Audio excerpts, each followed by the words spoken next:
हमरा के तुम काहे कोइले बड़ू। हाँ तो रहुआ के अब की बार कंजूसी ना चली।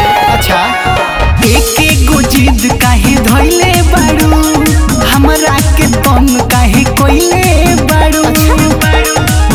चली तोरा हमर मन तू कराता दर्शन, हमर श्रद्धा पूरा दाए जीजा। हमके मूर्ति देखा दाए जीजा, मेला रोटी के घुमा दाए जीजा। अच्छा। मेला बलिया के घुमा दाए जीजा। अरे ए जीजा जी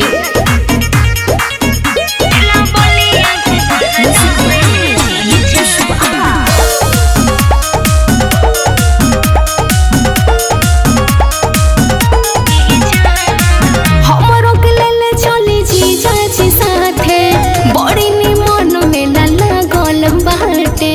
अरे ले चली ना। सुन साली हो भीड़ होला भारी, पैसे के जइबू तू मैया दुआरी। हम करी रिक्वेस्ट रेडी होके करी वेट, पड़ के चरखी चढ़ा दए जीजा। हमके मूर्ति देखा दए जीजा, मेला रोसड़ा के घुमा दए जीजा, मेला बलिया के घुमा दए जीजा। अरे हमरा बस के नहीं है।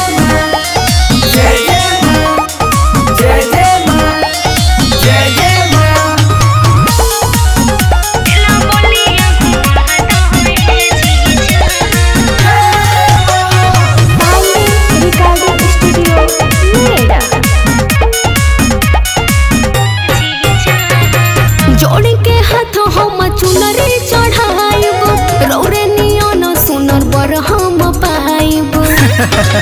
सही में साली हो बारू बड़ी जीदी हो, हमरा से तोहर बो तौले रहे दीदी हो।